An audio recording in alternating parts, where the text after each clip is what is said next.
So you've decided to start freelancing. You've got the skills, you're pumped and now ready to make money online doing what you love. But there's a tiny problem. Where are the clients? And not just any clients, the right clients, the ones who actually pay you well instead of ghosting you after asking for 10 free revisions.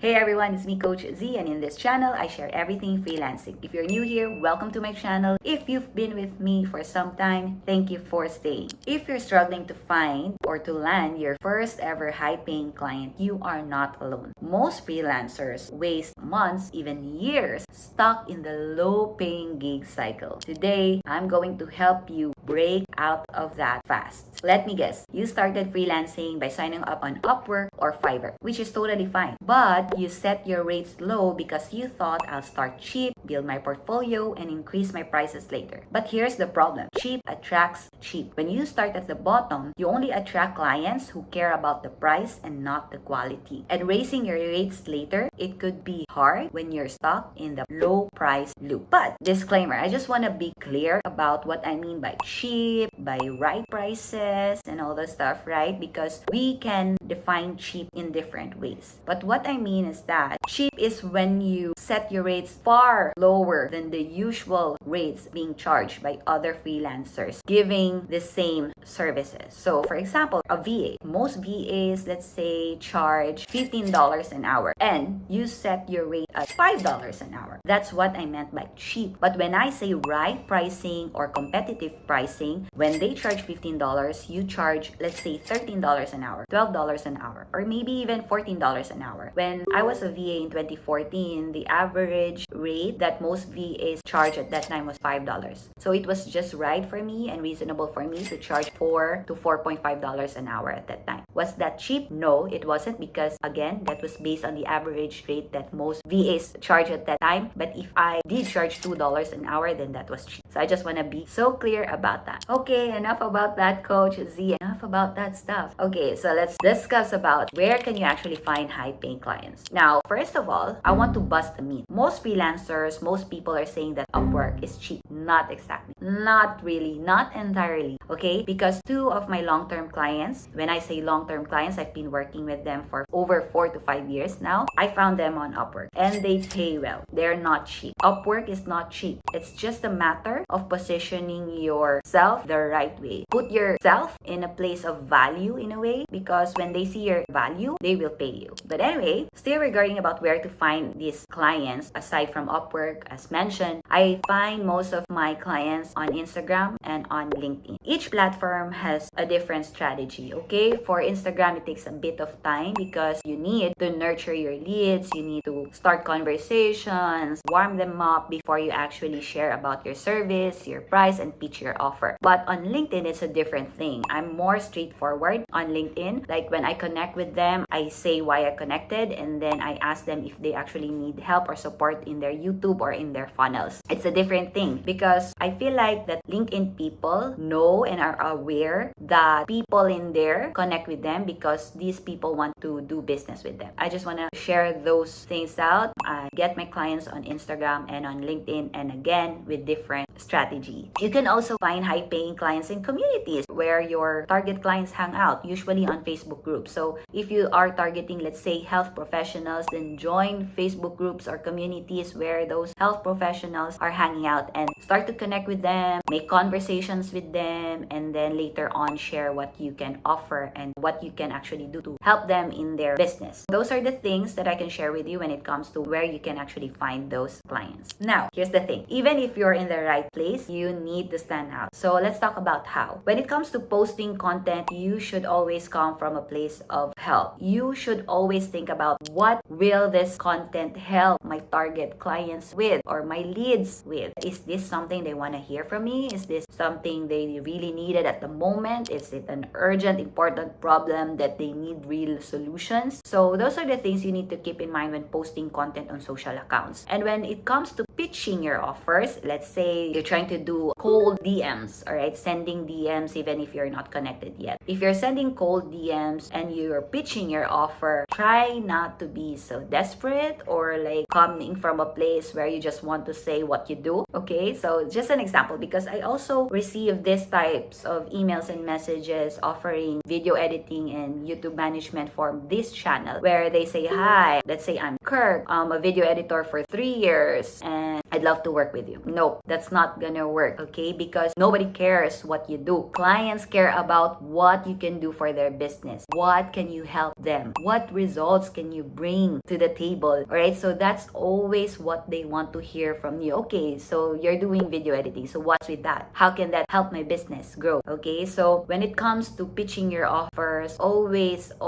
start by saying what results you can bring. That's why it's so important to really understand what your target clients' pain points are, what they actually need from you, so that when you pitch your offer, it's something they really want. That's the solution they're looking for. That's how you do it when it comes to how you actually sell on social networks or even on Upwork. When I send cover letters, I always make sure that I offer real results. Okay, getting a client is exciting, but not all clients are worth it. So here are some red flags that you should look out for. First is when they ask free work up front. Can you do a trial project? No. Unless it's a paid trial project, then go for it. Because these kind of people doesn't value your time and your energy and what you can do. Next is they are vague in what they want. They're not clear about what they really want. That's a major red flag. If they don't know what they want, you'll be guessing for the rest of your contract